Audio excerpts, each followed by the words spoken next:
Esse vídeo é um guia completo para você fazer um planejamento financeiro, entendendo quais são os pilares que você não pode deixar de fora, você tem que considerar para fazer um planejamento financeiro para acumulação de patrimônio, utilizando investimentos, né, fazendo a sua poupança aí, tá?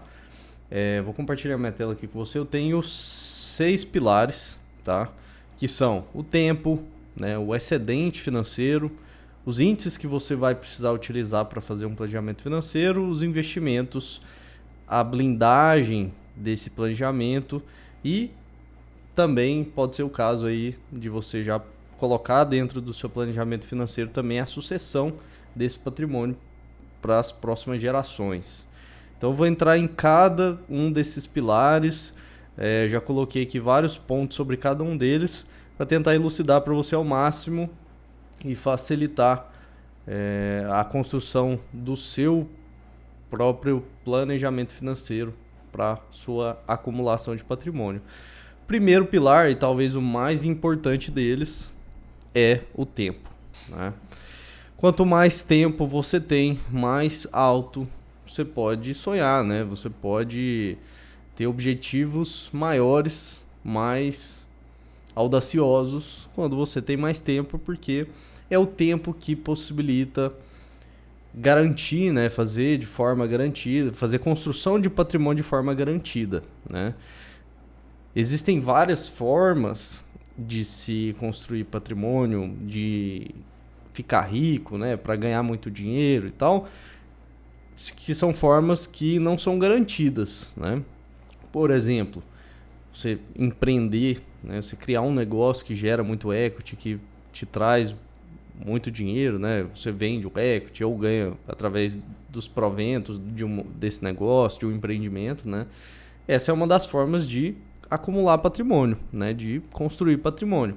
Mas é uma forma que não é garantida, né? É totalmente... envolve riscos, envolve a possibilidade de não dar certo.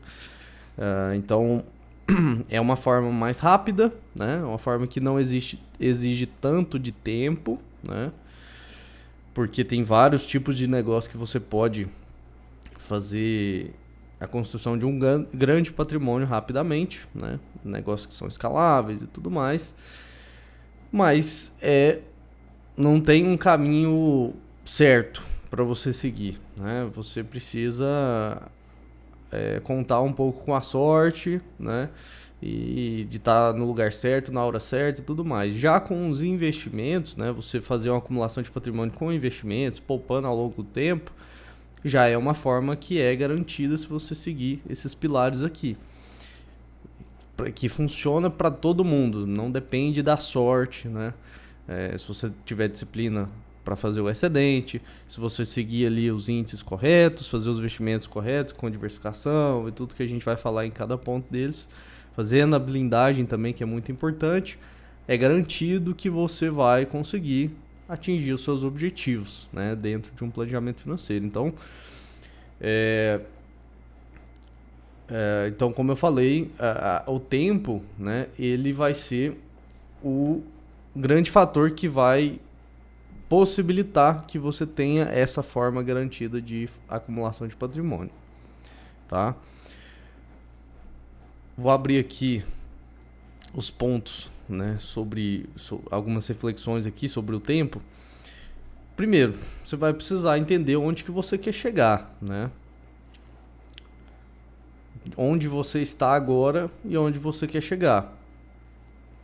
E tem um erro que é muito comum, que as pessoas, quando elas vão definir onde elas querem chegar, quando elas vão definir um objetivo e tal, muita gente, a grande maioria das pessoas já pensa em uma meta, né, um objetivo de patrimônio, um determinado valor. Eu quero ser milionário, eu quero ter, sei lá, 10 milhões e tal. Tá, mas pra quê, né? Como é que é essa história aí? Esse patrimônio vai funcionar como para você? Ele vai solucionar que problema, né? Ele vai fazer o que por você? Porque só ter o número lá na conta não resolve nada. Você não, né? Você não vai vestir aquilo, você não vai comer aquilo, né? É só um saldo lá, só um número. Então, assim, o patrimônio ele tem funções, né? O dinheiro ele tem funções. Então, eu prefiro É claro que cada um tem objetivos específicos, né? Tem pessoas que têm sonhos específicos. Eu quero viajar para tais lugares. Eu quero comprar um imóvel de determinado valor, né? Uma fazenda, uma casa, alguma coisa do tipo. Beleza, né? Mas para padronizar, né? Quando a gente vai fazer planejamento financeiro, é muito mais fácil, ao invés de você definir esse objetivo que é mais fraco, né? Que é um valor de patrimônio, é melhor você definir um objetivo que é o valor de renda passiva, né? Quando você define uma renda passiva, você consegue tanto acumular o patrimônio, porque o patrimônio ele vai ser necessário para gerar essa renda passiva. Então, já está dentro, o patrimônio aqui ele já está dentro dessa questão, só que o objetivo final seria a renda passiva e não o patrimônio em si, né? Porque a renda passiva, quando você define um valor de renda passiva, você está definindo indiretamente qual que vai ser o padrão de vida que você vai viver, né? As coisas que você vai consumir, o serviço que você vai ter acesso, os lugares que você vai andar, que você vai viajar, etc., estão todos incluídos dentro de um padrão de vida, né? Então pensa o seguinte, se eu te falar que uma pessoa tem um padrão de vida de 20 mil reais por mês, você já tem em mente as coisas que são possíveis de serem feitas com 20 mil reais por mês. Então, fica um valor objetivo, né? Quando você define um valor de renda passiva, já fica um objetivo específico, né? Que a gente consegue colocar em cálculos, né? Consegue fazer contas para saber como chegar nisso. E você consegue, pelo senso comum, né? Pelos seus conhecimentos aí da sua realidade, as coisas que você gosta, você sabe o valor, o preço delas, né? Você sabe o preço de ter o carro que você quer, você sabe o preço de viajar para onde você quer. Então fica mais fácil, né? Você colocar um objetivo de renda passiva, né? Se eu quero viver um padrão de vida super caro e tudo mais, sei lá, de 100 mil reais, 200 mil reais, 1 milhão de reais, né? Todas as coisas que um padrão de vida de 100 mil reais compra, né? Você já está incluindo ali nesse objetivo.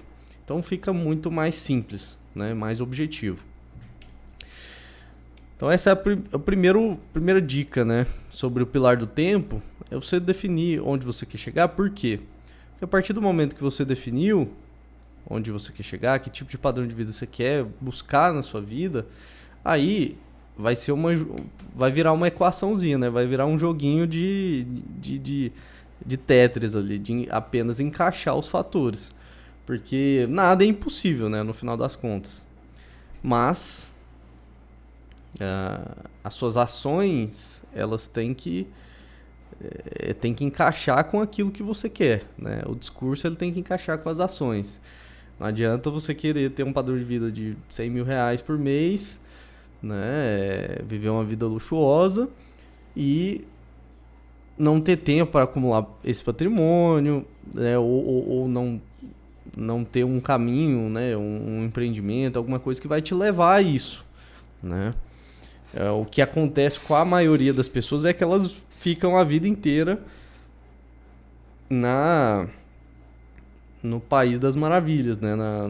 Numa situação ilusória, acreditando que futuramente elas vão chegar onde elas querem e sem ter que fazer nada, né? Basicamente, elas vão...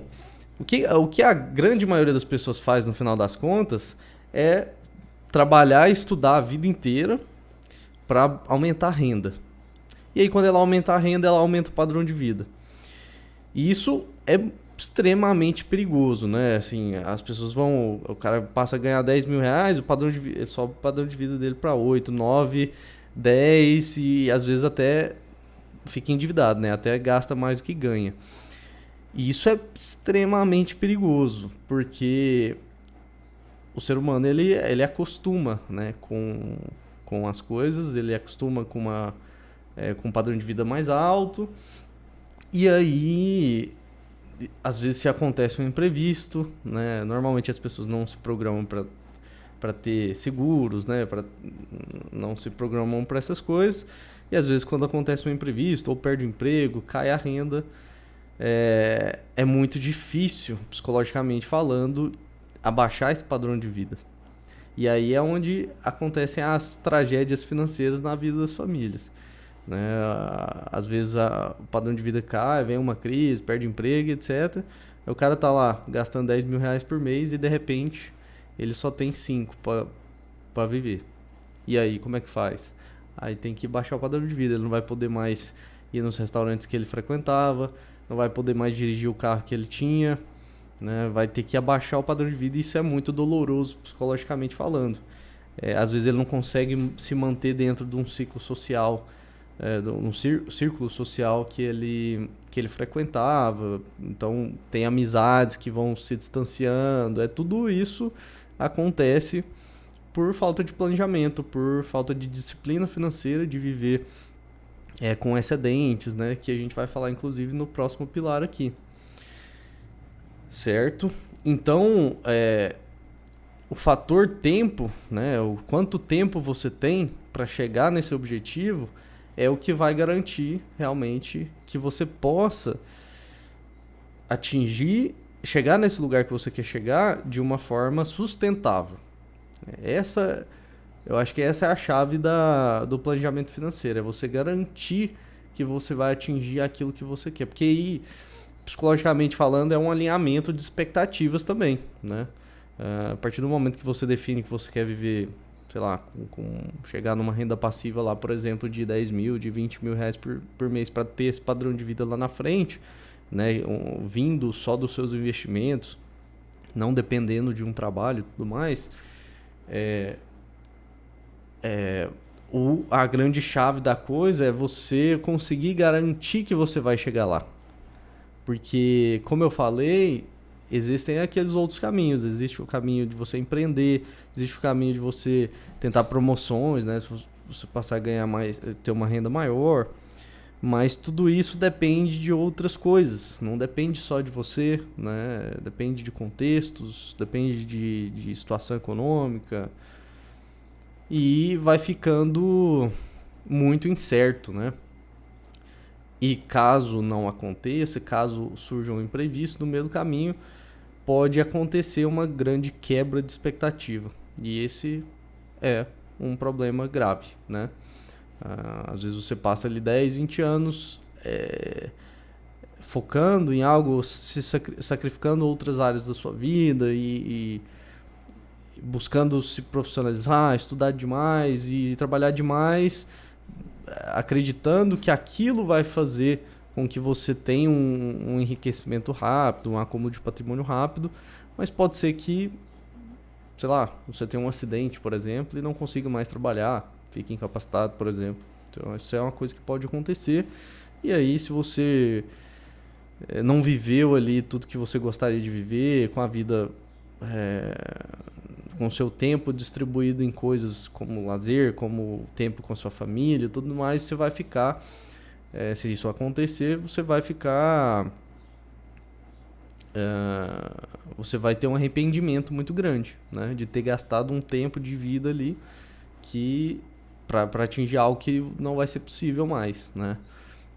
Já quando você faz um planejamento financeiro, pé no chão, realista, com os fatores, com os pilares que eu vou falar aqui, a gente passa a garantir que você vai construir esse objetivo, que você vai construir o caminho para chegar nesse objetivo dentro do tempo delimitado, né, dentro do tempo estabelecido, de forma, né, sustentável, que você não vai ter que contar com a sorte, certo?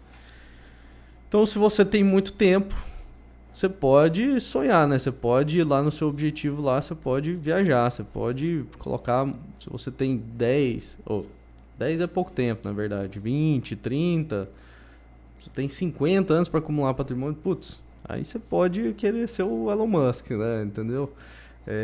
Dá para sonhar muito, porque o efeito dos juros compostos, né? O efeito de bola de neve de acumulação de patrimônio No longo prazo, a partir de 20, 30 anos, ele fica absurdo, assim, é gigante, né? Depois a gente pode até fazer... vou, vou abrir uma planilhazinha aqui para vocês, que eu costumo usar para fazer planejamento financeiro de forma didática, ali nas reuniões com os clientes, e vai dar para a gente ilustrar bem essa questão do tempo através dessa planilha, que é a planilha... Vou abrir aqui para vocês nessa tela. Tá abrindo aqui. Aí. Já vai aparecer. Beleza. Puxar para cá. Beleza. Deixa eu apagar esses dados aqui e preencher novamente com vocês. Por exemplo, né, se a gente for pensar que eu quero chegar lá nos meus 50 anos com uma renda passiva de 20 mil reais, se eu tenho 40 anos, quanto que eu preciso? E eu estou começando do zero, né? Se eu tenho, aqui eu vou puxar, só para exemplificar, eu vou puxar o perfil moderado aqui, que é um perfil de investidor. Depois a gente pode falar sobre isso. Depois a gente vai falar sobre isso nos próximos pilares, na verdade. Então eu estou começando do zero, meu perfil é o moderado e eu tenho 10 anos para chegar numa renda passiva de 20 mil reais. Eu não vou considerar nem que quanto tempo que eu vou precisar, quanto tempo que eu vou passar recebendo essa renda de 20 mil reais. Eu vou considerar só quanto que eu preciso acumular para começar a receber. Aí depois eu me viro lá na frente, né? Então aqui tá negativo. Eu vou zerar o cálculo e aqui ela vai me devolver quanto que eu preciso poupar por mês para chegar na renda passiva.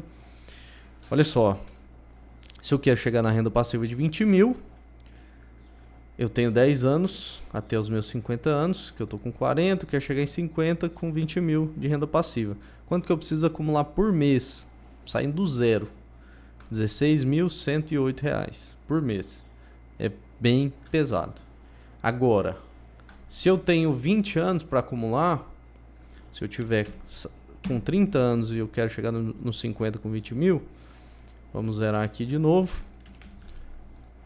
De 16.108 vai para 6.318. Isso aqui já encaixa na realidade de muita gente. Lógico que não grande parte da população, mas já é algo realista para algumas pessoas, tá? Uma pessoa que ganha aí seus 15 mil por mês, ela tem a capacidade de poupar 6 mil tranquilamente, né? Tendo prioridades, né? Se eu tenho 30 anos, se eu tiver começando com 20 anos, olha o quanto que a coisa já vai ficar mais fácil. Aí eu já preciso poupar aproximadamente 3 mil reais por mês. Então a metade.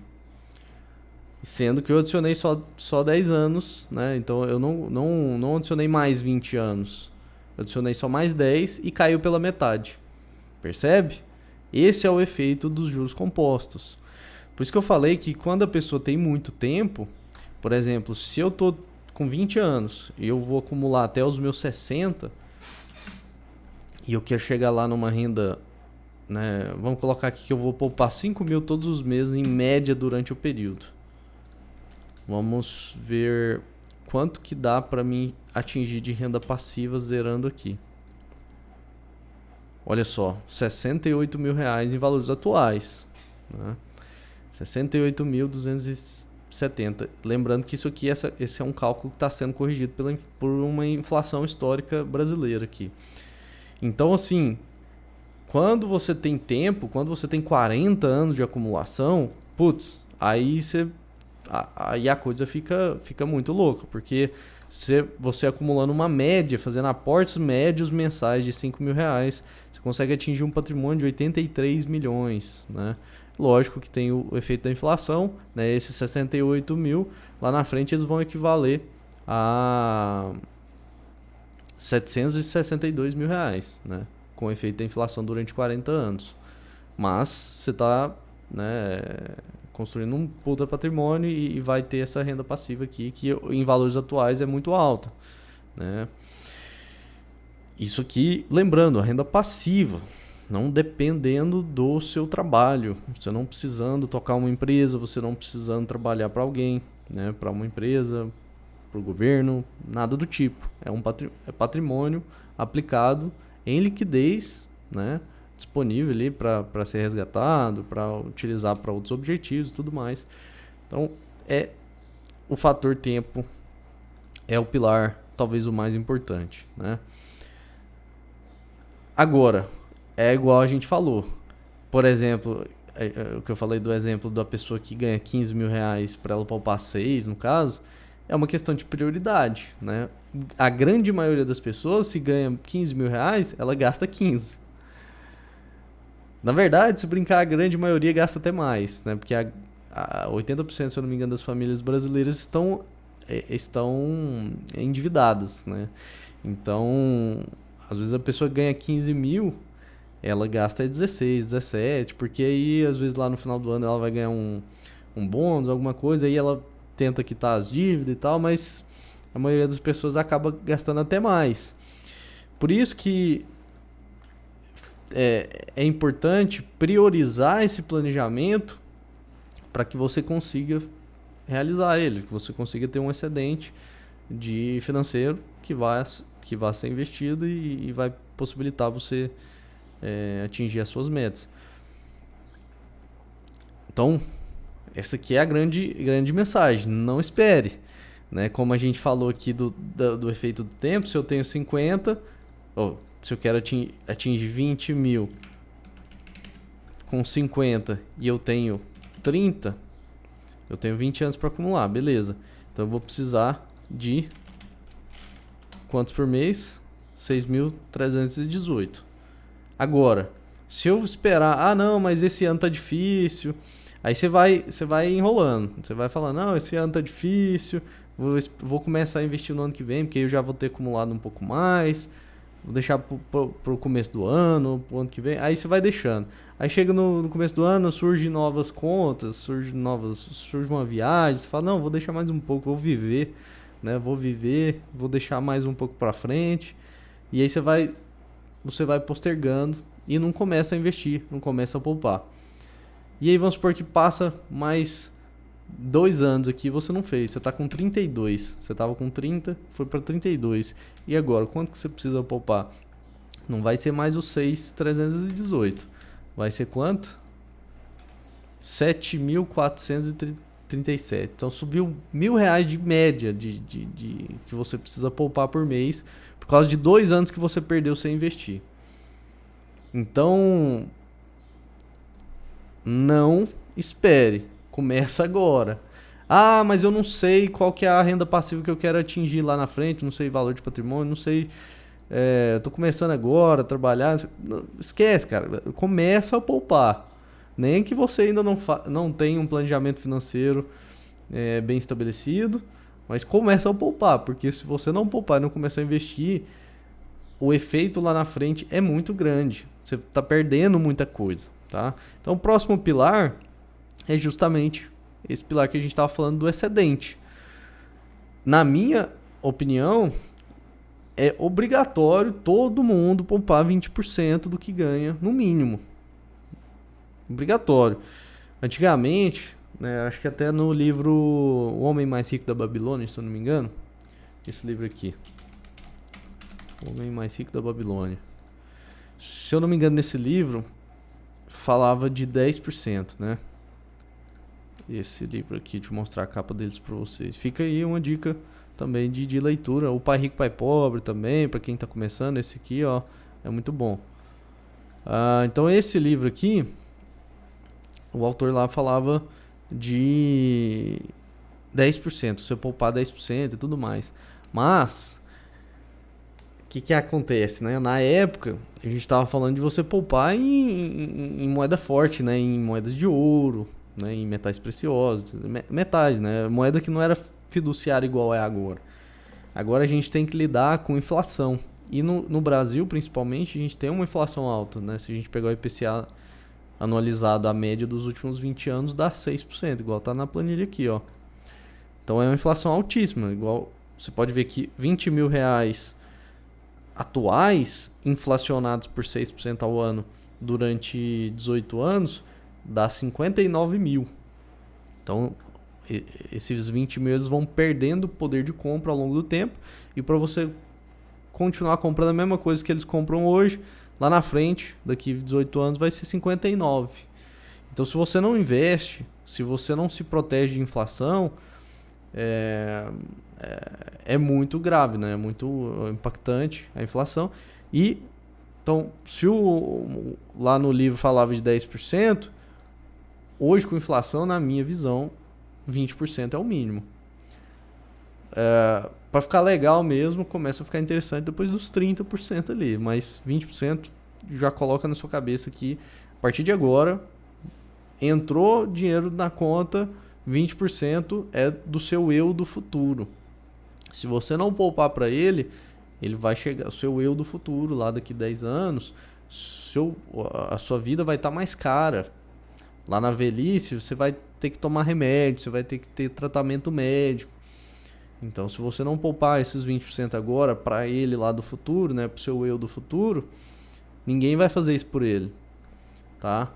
Esquece previdência do governo, você não vai receber isso aí. É uma pirâmide, tá? Não vai ter gente suficiente, né? A pirâmide demográfica dos países, elas vão invertendo, né? As pessoas estão tendo menos filhos, a população ficando cada vez mais velha, não tem gente suficiente trabalhando, produzindo para sustentar a base da pirâmide, ela inverte. Fica mais gente velha, né? Pouca gente nova, e não se sustenta esse modelo de previdência pública, né? Você precisa ter a sua previdência privada, né? A sua poupança privada, o seu patrimônio que você acumulou ao longo do tempo, que vai te sustentar lá na frente, tá? Senão você vai depender da família, né? Você vai depender do governo e vai receber muito pouco, né? Então, 20% obrigatório, no mínimo, tá? A partir de agora, pode começar todos os meses. 2 índices que eu sugiro você entender para fazer planejamento financeiro. Pelo menos esses 2 aqui você tem que saber. O CDI, o que é o CDI? O CDI, na verdade, ele é uma taxa de empréstimos interbancários, né? São empréstimos que acontecem dentro do sistema financeiro, que eles usam como base essa moça aqui, que é a Selic, né? O que é a Selic? A Selic é uma taxa, olha lá, é a taxa básica de... Selic, então, é a taxa básica de juros da economia. Ela é definida pelo Banco Central, pelo Copom, que é um comitê de política monetária, né? Aqui, ó, Comitê de Política Monetária do Banco Central. Então, a Selic ela é definida pelo Copom, e ela que vai balizar o CDI, tá? O CDI, então, ele vai ser sempre, a taxa dele vai ser sempre próxima a 99% da Selic. Então, por a cabeça que a Selic é o CDI, praticamente a mesma coisa. Não só a mesma coisa, igual eu te expliquei aqui agora, mas se o Banco Central vai lá e define a Selic em 12% ao ano, o CDI vai estar aproximadamente 12% ao ano, um pouquinho a menos, tá? Em geral. Então, o CDI é isso, e o CDI, ele serve como benchmarking, né? Sempre para quase todos os tipos de aplicação, e geralmente para você acompanhar o rendimento dos seus investimentos. Então, um rendimento mínimo que você tem que ter nos seus investimentos é 100% do CDI, ou seja, se o CDI está 12% ao ano, ou seja, 1% ao mês, sua carteira ela tem que buscar render pelo menos isso, tá? Você só vai fazer investimentos que podem render abaixo do CDI se eles tiverem o potencial de render muito além do CDI, tá? Então, por exemplo, ações. Ações é um ótimo investimento de acumulação de patrimônio de longo prazo. É talvez o melhor deles, inclusive. Mas você só vai fazer investimento em uma ação ou em um fundo de ações se você tiver expectativa de ganhar, sei lá, 300% do CDI, né? Várias vezes o CDI. porque senão não vale a pena o risco, né? Porque vai ter períodos que vai ter volatilidade, vai ter períodos que você vai estar perdendo dinheiro em ações, tá? Se você investir por longo prazo. Então, fazem sentido, né? Esses investimentos de renda variável, eles fazem sentido, mas só faz sentido quando tem essa expectativa de render muito acima do CDI. Se for para investir em uma ação para render 120% do CDI, não. Aí você não vai fazer isso. Você vai investir num título de renda fixa que vai render, sei lá, 110% do CDI. Porque senão o risco ele fica descasado da expectativa de rentabilidade, tá? É a relação risco-retorno que a gente sempre fala. Então o CDI você tem que saber o que é, né, que é isso aí. E o CDI ele vai tá sempre presente nas projeções quando a gente for fazer projeções de investimentos e tudo mais. E o IPCA também, que é o índice que reflete a inflação brasileira, né?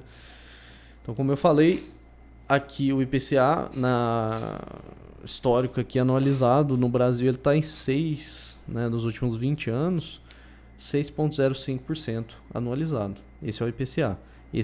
Esse índice ele reflete a inflação, reflete a perda do poder de compra do dinheiro, do real, né? Conforme o Banco Central vai imprimindo mais dinheiro, vai criando mais moeda, mais reais na economia, esses reais eles perdem poder de compra e isso fica refletido nesse índice que ele é feito pelo IBGE, se eu não me engano, né? Onde eles têm uma cesta de produtos, cesta básica, tem vários produtos ali que entram para constituir esse índice. Então, vários preços. Quando os preços das coisas que estão dentro desse índice sobem, o índice sobe também. E reflete essa perda do poder de compra do real. Beleza? Beleza, então esses índices são um dos pilares aqui para você entender, para você fazer esse planejamento financeiro. E aí, como eu falei, né, quando a gente vai fazer aqui, quando a gente fez essas projeções, todo momento a gente estava considerando um perfil de investidor, né, que era o 2 aqui. Por quê? Porque o 2 ele puxa uma projeção de rentabilidade de 13,05. Isso aqui são justamente os seus investimentos. Você não vai acumular o dinheiro, você não vai poupar o dinheiro e deixar parado na conta, você vai investir, né? E aí os investimentos vão ser uma das coisas que vão fazer esse patrimônio se multiplicar. Quer dizer, os investimentos vão fazer o patrimônio multiplicar somados, né? Somados ali aos seus aportes. Para fazer os investimentos da forma correta, né, você tem que ter alguns outros pontos aqui, que é ter uma alocação estratégica ali, né, uma diversificação. Então você não vai pegar todo o seu dinheiro e vai colocar na mesma coisa, tá? Aquela famosa frase de não colocar todos os ovos numa cesta só, né? Você vai diversificar em várias classes de ativos, em vários lugares, em vários tipos de investimentos. Você não vai pegar tudo e vai comprar um imóvel, né? Vai achar um terreno para você comprar. Aí você acumula mais dinheiro, você vai comprar outro terreno na mesma cidade. Você não vai fazer isso, né? A maioria das pessoas faz isso, mas você é uma pessoa que está estudando aqui, né? Você está entendendo o que é o ideal de se fazer, quais são os pilares, né, para um bom planejamento financeiro. Então não cometa esses erros que a maioria das pessoas fazem. Antigamente, quando as pessoas investiam em ações, elas iam lá no banco e colocavam num fundo. E esse fundo ele comprava 50% de ações da Petrobras e 50% de Vale. Me ajuda aí, né? Até hoje isso acontece. Inclusive, eu tenho uma história boa. Meu pai, durante a crise do PT, e ele não estava errado, assim, na época, né? Ele queria fazer um investimento em Petrobras, porque ele viu que ia dar bom. Realmente, era um bom investimento, só que ele queria pegar todo o dinheiro que ele iria fazer investimento e comprar tudo em ações da Petrobras, né? Aí você imagina a situação, se desse um problema, se desse uma merda, acabou, né? Tomava um prejuízo gigantesco em um só ativo, né? Então, esse é um dos pilares fundamentais nos investimentos, que é a diversificação. Dentro da diversificação, você precisa diversificar em classes de ativos que são descorrelacionadas, né? A diversificação, vou contar um segredo aqui agora. Então, olha só. Vou até voltar aqui para minha câmera. Vou te contar um segredo aqui agora. A diversificação. Você já ouviu falar aquela frase que não existe almoço grátis? Pois é, a diversificação é o único almoço grátis que existe em investimentos. Se você diversifica em classes de ativos ou em ativos descorrelacionados, você aumenta às vezes até a sua expectativa de rentabilidade e diminui a volatilidade, diminui o risco dos seus investimentos. Então é um almoço grátis. Você consegue, ao mesmo tempo que você aumenta a expectativa de rentabilidade, você consegue diminuir o risco dos seus investimentos. Isso é fantástico, tá? Você tem que utilizar essa possibilidade, porque normalmente, igual eu estava falando, os investimentos que têm um racional correto, né, que tem uma expectativa de dar uma rentabilidade muito alta, normalmente vem com um maior risco, né? Igual eu falei, se você vai investir em ações, ele tem que render ali, sei lá, 300% do CDI ao longo do tempo para valer a pena, né? Se não for o caso, é melhor você colocar no CDI mesmo que você tenha uma rentabilidade menor, só que sem risco. Então, o risco e o retorno, eles estão sempre correlacionados. Se você vai buscar mais retorno, você tende a buscar mais risco. Agora, quando você diversifica bem, quando você diversifica entre classe de ativos e ativos descorrelacionados, você consegue até aumentar a sua expectativa de rentabilidade e até diminuir o risco do portfólio de investimentos, tá? Então, é extremamente importante diversificar entre classes, fazer uma diversificação geográfica também, né? Porque geográfica no sentido de no Brasil existe um viés doméstico, né, que a gente chama, muito forte. As pessoas normalmente vão investir, que investem aqui no Brasil, elas acabam investindo tudo praticamente só em ativos brasileiros, só em contas nacionais, né? E aí você fica suscetível a se estourar uma guerra, alguma coisa do tipo, se o governo quiser confiscar, né, algum investimento, algum ativo, alguma coisa, uma tributação muito forte que passe no Congresso e tudo mais, que vire lei, você fica exposto a isso. Se você tem 100% do seu patrimônio aqui, né, em uma conta doméstica, todo esse patrimônio ele está suscetível a sofrer esse tipo de impacto. Já se você tem uma parte significativa lá fora, grande parte vai estar protegido disso, né? É difícil acontecer em todos os lugares ao mesmo tempo, né? Acontecer um impacto desse em todos os lugares que você tem alocação. E detalhe, o nosso mercado financeiro brasileiro, apesar de ser um dos mais sofisticados e sólidos do mundo, ele é mais recente, nossas leis não são tão fortes, né? Nosso sistema judiciário não é tão forte, né? O Estado, etc. Se a gente comparar, por exemplo, com os Estados Unidos, que já tem uma tradição muito maior, né, de mercado financeiro, né? Tem instituições mais fortes, regras mais claras, né? Então faz todo sentido. Assim, não faz sentido você ter tudo no Brasil, tá? Esse é um viés doméstico que normalmente as pessoas têm aqui no Brasil, mas se você pegar, por exemplo, um investidor americano, normalmente ele vai ter grande parte do patrimônio, ele vai ter às vezes, sei lá, 50% nos Estados Unidos, que é o safe haven, né, o lugar mais seguro para se ter o patrimônio, e o restante ele investe, às vezes não diretamente, mas investe em outras economias, né, para dar essa diversificação. Então, assim, o próprio americano ele faz isso. ele nem deveria ele nem precisaria fazer, no caso, né? E a gente que precisa não faz, entendeu? Então essa é a questão. Essa alocação, sugiro que ela seja, que você tenha uma alocação estrutural, igual a gente faz. Deixa eu mostrar para vocês o Asset Strategy do BTG, né, do nosso banco, que a gente é parceiro, que a gente trabalha juntos.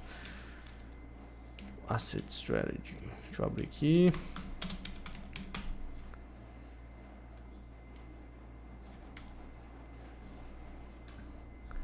Que eu vou mostrar para vocês o que é a diferença de uma alocação estrutural e uma alocação tática, tá?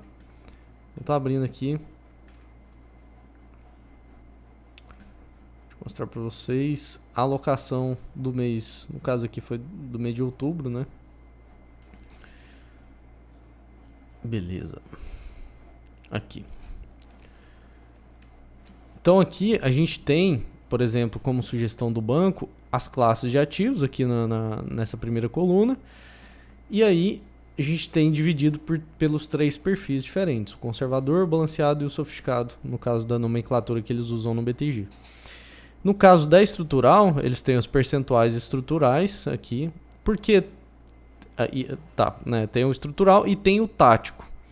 Perceba que aqui estão todos iguais, mas tem alguns meses que eles fazem uma variação tática, né? Por exemplo, vamos supor que aqui inflação para o balanceado, vamos supor que esteja 16, né? Então está estruturado 16 e na verdade aqui tem a diferença, só não teve variação, né? Eu estava olhando a variação aqui no caso. Então se a gente pegar de setembro, em inflação aqui, por exemplo, do balanceado, eu tinha 16% em estrutural. Em setembro, o tático era 21,5%, então eles estavam sugerindo ter mais alocação do que o estrutural. Por que isso? Porque no curto prazo acontecem movimentos, às vezes você consegue fazer algumas otimizações de alocação de carteira que vai buscar uma rentabilidade maior. Então o estrutural, ele é uma alocação que muda mais em função de grandes situações, né? De cenários de longo prazo. Por exemplo, qual que é a configuração do cenário geopolítico mundial? Os Estados Unidos aqui, a principal potência mundial, tem Rússia, China e tal. E aí, beleza, teve uma guerra, estamos indo para um cenário diferente, a China pode ultrapassar os Estados Unidos, sei lá, nos próximos 10 anos, 20 anos e tal. Então, esse tipo de coisa mais macro, né, mais de longo prazo, isso aqui vai mexer mais no estrutural, né? Só que demora, né? Essas coisas acontecem ao longo de muito tempo. Já no tático aqui, você consegue pegar movimentos mais de fluxo de dinheiro. Às vezes, por exemplo, com as guerras, teve um fluxo de dinheiro, com as guerras que eu digo, na verdade, com esse posicionamento, né, geopolítico da China, por exemplo, depois que eles tiveram o congresso lá do Partido Comunista Chinês e tal, eles se posicionaram de forma mais clara em relação a se oporem ali geopoliticamente aos Estados Unidos, por exemplo. Então as empresas elas passaram a ficar mais cautelosas em relação a isso e estão fazendo o que a gente chama de nearshoring, né? Que é você, às vezes uma Apple da vida, por exemplo, que tinha grande parte da sua produção, de suas fábricas na China, por exemplo, passa a voltar esse capital, passar a ter mais produção no México, por exemplo, que é mais próximo e tem um alinhamento político e ideológico mais forte, né? Então esse tipo de movimento traz um fluxo financeiro, né? As pessoas comprando a moeda mexicana, por exemplo, e aí te dá a possibilidade de você fazer alguns movimentos mais táticos, certo? Então, dentro da sua alocação, sugiro que tenha uma parte estrutural e uma parte tática. Aí já é um ajuste mais fino, mas é legal de se ter para otimizar a rentabilidade dos seus investimentos. Na parte de gestão de riscos, já começa pelo perfil de investidor. A partir do momento que você tem um perfil de investidor bem definido, por exemplo, como definir meu perfil de investidor? Tem alguns questionários e tal, mas o que eu uso para saber o perfil dos meus clientes, por exemplo? Se é uma pessoa mais velha que está, sei lá, 5 anos do objetivo dela de aposentadoria, alguma coisa assim, já acumulou patrimônio, entende pouco sobre investimentos, essa pessoa configura um perfil conservador. Já uma pessoa mais nova, mesmo que ela entenda pouco sobre investimentos e tal, que ela tem muito tempo para investir, ela já está com um objetivo mais de multiplicação de patrimônio do que apenas proteger aquilo que ela já construiu, eu já vou classificar no perfil mais moderado, né? Aí uma pessoa que já tem mais um perfil de lidar melhor com volatilidade, conhece mais sobre negócios, sobre investimentos, ela já vai entrando ali para o perfil mais agressivo. Quando você faz essa classificação, por exemplo aqui, os benchmarks que a gente usa de rentabilidade para cada perfil são diferentes. Por exemplo, no conservador eu utilizo o CDI, que é 11% ao ano. Moderado, o IMAB5, que a média histórica está em 13,05%. O agressivo, o IPCA mais 10, que está dando 16%. Quando a gente delimita um benchmark mais conservador, né, uma rentabilidade mais baixa para cada perfil, ele já vai te dar um piso ali, você já vai montar a sua carteira. Por exemplo, agora o CDI ele tá rendendo mais do que 1%, mais do que 1% ao mês. Por exemplo, se eu pegasse toda a carteira do perfil conservador e colocasse em Tesouro Selic, já seria o suficiente para render o que a gente precisa que ele renda, né? Para ter o rendimento que a gente quer, que a gente usa para projetar, né, no perfil conservador.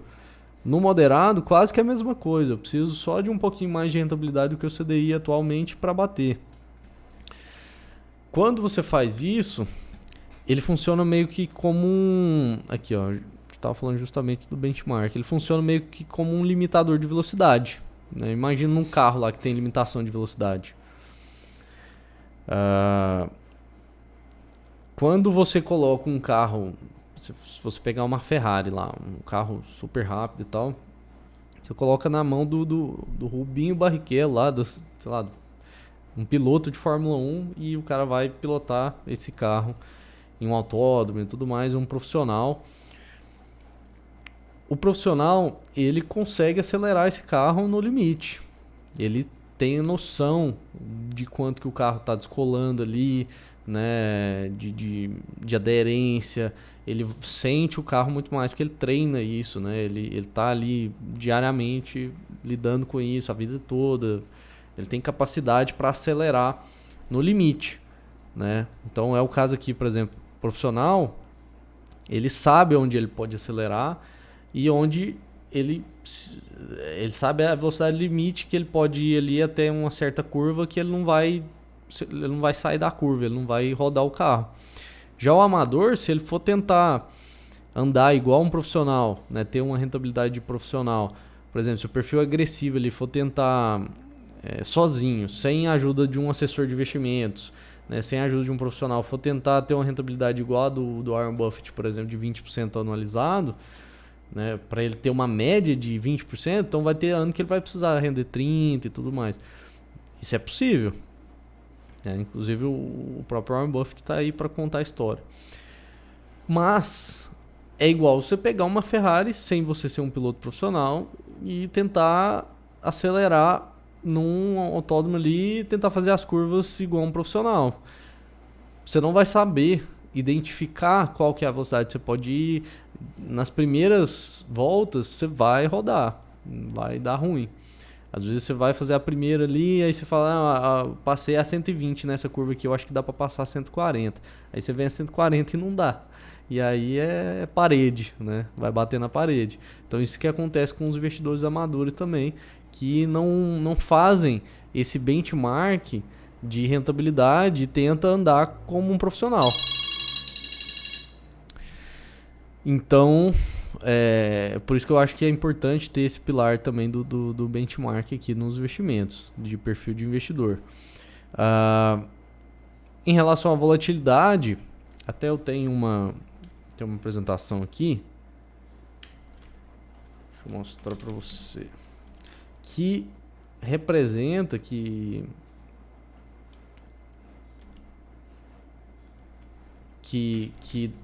deixa eu pausar aqui enquanto eu abro.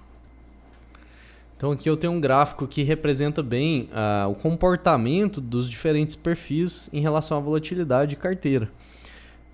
Por exemplo, aqui eu pego o CDI para demonstrar o comportamento justamente do perfil conservador, que seria essa linha. Deixa eu ver se dá para aumentar aqui. Tirar isso aqui. Aí. Acho que agora ficou melhor. Dá um zoom aqui. Beleza. Então aqui no verdinho, na linha verde clara, seria o comportamento de uma carteira de perfil conservador, né? Só ativos pós-fixados e tal. Então não tem volatilidade. Essa linha tranquila aqui, ela sobe ao longo do tempo de forma sem sustos, né? Sem balançar. No caso da vermelha, é justamente o índice que eu uso lá para o perfil moderado, que é o IMAB5. Tá vendo que ele já tem mais volatilidade, mas é mais comportadinho. Às vezes cai um pouquinho aqui, mas volta a subir rapidinho. Já o perfil agressivo, eu represento aqui utilizando a performance do fundo verde, que já é um tipo de carteira que ela balança muito mais. Tá vendo? Durante a crise de 2008, teve uma queda muito grande aqui, ó. Então imagina o seguinte, quando você tem um perfil, se você tiver um perfil conservador, se você entra para investir bem nesse ponto aqui e entra com uma carteira agressiva, imagina a dor de cabeça. Você vai ver o seu patrimônio despencando aqui rapidamente e aí você não vai aguentar. Você vai querer sair porque aí você não tem conhecimento e tudo mais. Então junta tudo, não dá certo. Tem que investir com o perfil adequado, certo? Para que a volatilidade não te assuste, né? As crises, quando você investe com o perfil correto, elas se tornam oportunidades, né? Por exemplo, aqui durante essa crise aqui, por exemplo, né, o perfil agressivo, o que a gente teria feito aqui? Né, se fosse um cliente meu aqui do perfil agressivo, normalmente eu sempre tenho um percentual da carteira ali que está alocado em postos fixados com liquidez diária, justamente como uma reserva de oportunidade. Nesse ponto aqui, durante a queda, a gente ia comprar muita coisa muito barata, principalmente ações, né? Então a gente usar ali a renda fixa pós-fixada, liquidez diária, ia resgatar isso para comprar ações, por exemplo, na bolsa, comprar ações baratas. E aí, quando tivesse recuperação aqui, poderia até durar mais, ela poderia ter sido uma recuperação mais longa aqui, mas no longo prazo ia compensar, né? A gente ia ter uma rentabilidade muito maior. Então isso é uma coisa que a gente faz, inclusive o Fundo Verde deve ter feito isso aqui durante a crise de 2008, porque são investidores institucionais e profissionais, inclusive a gente está falando aí do monstro sagrado do mercado financeiro aí, o Luiz Stuberger, né? Que é um gestor muito foda. Em relação aos investimentos também é importante considerar a tributação, né? No caso da renda fixa, que tem suas vantagens e tudo mais, mas ela tem a tributação pela tabela regressiva, tá? Em resumo, né? As menores tributações, aqui a gente pode até colocar em escala aqui. Vamos dizer que a renda variável, ela tem uma tributação média. Normalmente fundos de ações, por exemplo, ações em geral, são 15% de tributação sobre os seus rendimentos. A renda fixa, ela começa em uma tributação mais alta, tá? E a previdência, a gente consegue, através da previdência privada, atingir as tributações mais baixas que existem no mercado financeiro, né? Investimentos financeiros. Eu vou explicar em detalhes, vou ir um por um aqui. Renda fixa, ela vai seguir a tabela regressiva. Olha só como é que é. tabela regressiva da renda fixa. Deixa eu fechar aqui. Não, depois eu vou mostrar uma coisa aqui. Então a tabela regressiva da renda fixa. Olha só, até 180 dias de aplicação. Deixa eu abrir aqui na outra aba. Beleza. Então essa aqui é a tabela regressiva de imposto de renda sobre investimentos em renda fixa. Até 180 dias de aplicação vai ser retido na fonte quando você fizer o resgate ou quando vencer o seu investimento, vai ser retido 22,5% sobre o seu rendimento. 181 até 360, 20, aí depois vai caindo até chegar em 15, só que só depois de 720. Na renda variável, que é ações, por exemplo, no fundo de ações, já vai começar em 15, vai ser sempre 15, tá? Para as ações, deixa eu ver o que eu abri aqui. No caso das ações, por exemplo, se você, como eu falei no caso dos fundos, também é a mesma coisa. No swing trade, que se você comprar uma ação, por exemplo, esse ano, 2023, você vendeu uma ação em 2024, você vai pagar um imposto de renda de 15%. Agora, se você comprar e vender essa ação no mesmo dia e você tiver um ganho sobre ela, aí a alíquota de imposto de renda vai ser de 20%, que é sobre o day trade. A cobrança do imposto de renda na renda fixa é retido na fonte. No caso da renda variável, é pagamento via DARF. Então você precisa emitir uma DARF para pagar o imposto até o final do mês subsequente, né, do investimento. Só que tem tem uns detalhes em relação à tributação de renda variável, de ações principalmente, que é muito vantajoso, você deve se beneficiar disso. Se você investir em ações, os dividendos das ações, por exemplo, né, que é um dos proventos que as ações pagam, os dividendos são isentos de imposto de renda, tá? Então você recebe os dividendos isento de imposto de renda, isso é muito bom. E detalhe, se você tiver ganho financeiro, comprar ações, as ações valorizaram, você quer vender as ações, se você vender em até 20 mil, se eu não me engano, 20 mil reais por mês, você não paga imposto de renda, é isento também. Então tem esses benefícios aí da tributação para você considerar no seu planejamento financeiro.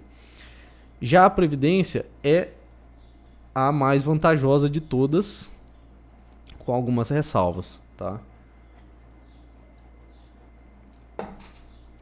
Previdência privada, ela é uma estrutura.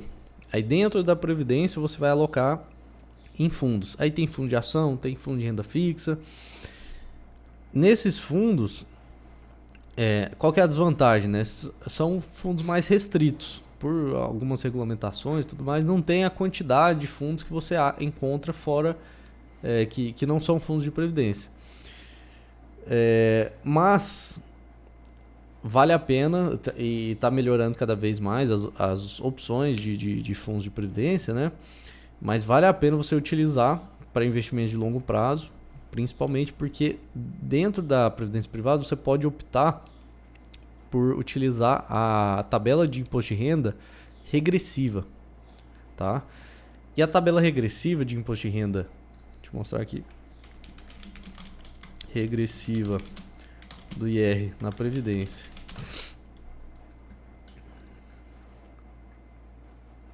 Ela vai começar em 35, que é muito alta, então só faça investimentos na previdência se for de longo prazo, tá? Vamos aqui. Então ela vai começar em 35%, que é altíssima, só que depois de 10 anos, olha só, ela vai cair para 10. Isso aqui faz uma grande diferença, tá? Pensa, anos e anos de rentabilidade acumulada e na hora de você resgatar, ao invés de você pagar 15%, você vai pagar 10%. Esses 5% sobre o rendimento, vamos supor que você tem um rendimento lá de R$1 milhão. 5% a menos é um bom dinheiro, né? Então, utilize a previdência privada, não só por isso, tá? A previdência privada também É uma baita ferramenta para você economizar no seu imposto de renda todo ano, você utilizando um PGBL. Tem vídeo no canal aqui falando sobre isso, procura aí no meu canal Previdência PGBL, você vai achar. E você pode utilizar a Previdência para fazer sucessão também, para passar seu patrimônio para os herdeiros sem passar por inventário, tá?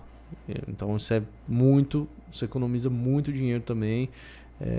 Previdência privada é uma baita ferramenta e tem que ser utilizada aí da forma correta. A blindagem também é muito importante. Isso aqui, quando a gente fala de blindagem, normalmente o produto que a gente utiliza para fazer isso é um seguro de vida. Só que as pessoas não conhecem seguro de vida, elas não sabem como é que funciona. Quando elas ouvem seguro de vida, elas acham que é um seguro só que ganha dinheiro quando morre, né? E não é bem assim. A realidade, vou mostrar aqui para vocês, tem um slide nessa apresentação que eu mostro como é que é o funcionamento do seguro para blindagem de patrimônio. Essa aqui eu acho. Não, acho que tem um aqui que mostra. Não, é esse aqui mesmo. Olha só. Deixa eu minimizar aqui. Essas aqui são as seguradoras, algumas das seguradoras que a gente consegue trabalhar aí e tal para ter esse produto. Aqui não está fazendo a animação, eu teria que, sei lá, colocar uma apresentação aqui. Mas o que acontece? Esse aqui é o comportamento. Quando acontece um imprevisto financeiro, olha o que acontece. Vamos supor que a gente faz o planejamento lá, você está com, sei lá, 20 anos aqui e você quer atingir seus 50 anos aqui no final. Não sei se você está vendo a minha setinha aí, mas imagina que no início aqui do gráfico, você está com 20 anos, você vai chegar nos seus 50 lá. Então tem um tempo aí, e aí você vai acumulando patrimônio. Então são as receitas, você vai tendo receitas aqui em azulzinho, né? Você vai acumulando patrimônio, vai tendo receitas, suas despesas estão menores que as receitas, é claro, né? Lembra lá da 20% no mínimo, né? E aí o que acontece? Vamos supor que você tem um imprevisto. Eu tenho um diagnóstico de uma doença grave. Eu tenho um acidente. Tive, sei lá, um imprevisto financeiro que vai fazer com que as suas receitas, não incapacitação de trabalhar, etc., vai fazer com que suas receitas despenquem, tá? E as despesas, elas nunca vão despencar junto. Elas vão continuar aumentando e muitas vezes no imprevisto, aí que elas explodem. Aí que elas aumentam. Então o que você precisa, né? Para blindar o seu planejamento financeiro, para não acontecer isso aqui, você precisa fazer um seguro de vida que vai ter coberturas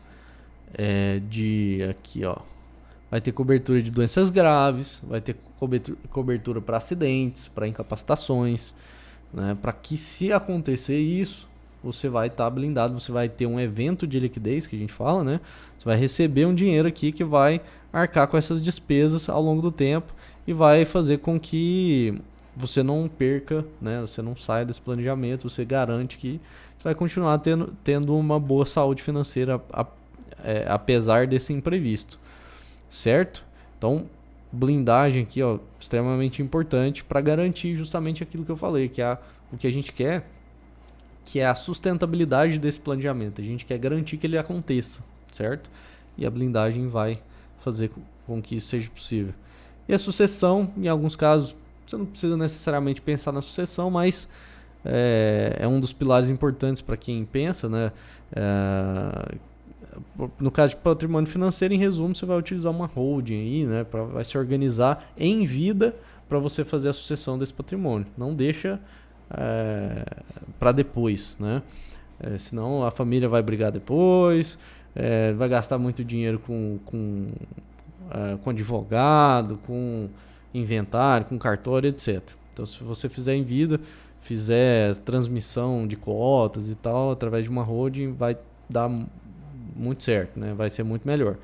Já para o patrimônio financeiro, aí tem algumas opções. Como eu falei das previdências privadas, né? A gente utiliza também para fazer isso.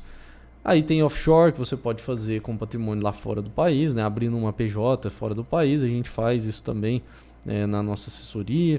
Tem os fundos exclusivos, que estão perdendo um pouquinho do seu brilho, né? Por conta das tributações, que o governo está atrás do dinheiro aí mesmo da turma, né? E estão querendo tributar os fundos exclusivos também.